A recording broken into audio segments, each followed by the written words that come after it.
When you think big picture and you reflect on these talks, what lessons have you learned about how this speaker and this Congress negotiate? Lessons that may be applicable going forward?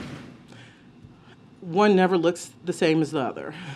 I've done this a few times. They end different every time. They feel different every time. Going in and thinking there was a formula is the wrong thing to do. Different people in the room this time. I'm used to being in a room with appropriators and a little leadership. So it's just always different, and you got to be flexible. The most important thing is to know what they have to have. You have to be clear about what you have to have. I want to know their value statements, and they need to know mine, and we have to find a middle ground. They shouldn't have to compromise their values, and neither should we. That is a bipartisan compromise. I know what's a reach. I may try it, but I know what's a reach. They try it with me to see maybe if I'm asleep or not. But at the end of the day, we both have to find a way to protect each other's core principles, like not increasing people going into poverty in this country. And that's how you get to a bill a day. And first and foremost, I've said this, I think, in this room. I have always thought the majority of members, Democrats and Republicans, did not want to take us even to the brink of default. I think this bill shows that that assessment was correct.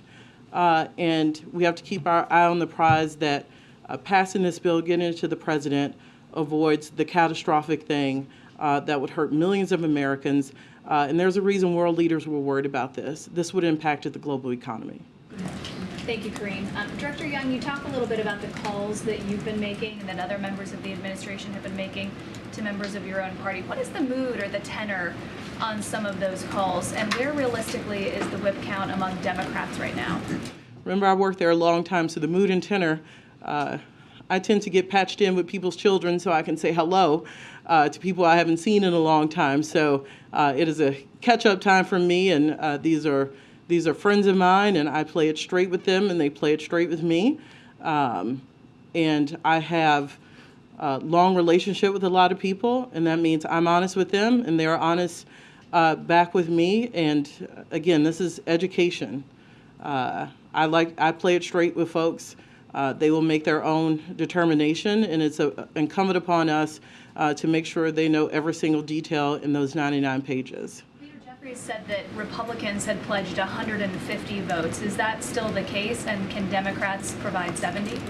I'll let them figure that part out. All I know is when you enter into good faith negotiations, you don't negotiate to see a bill posted. You negotiate to make sure it gets to the president's desk, and we'll fulfill our part when it gets to the president's desk.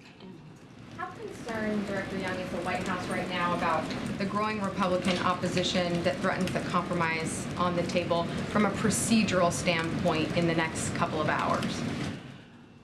Look, this is not, the House is not very different from when I was there.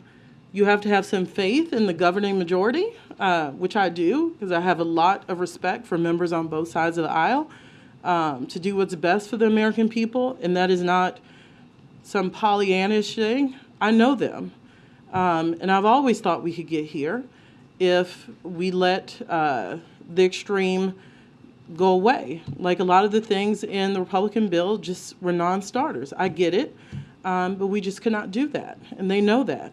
But at the end of the day, more people than not knew that threatening default, would have been bad for America. The 12 million jobs added, record low unemployment, undoubtedly, that would have been wiped out almost immediately, and that would have been unacceptable.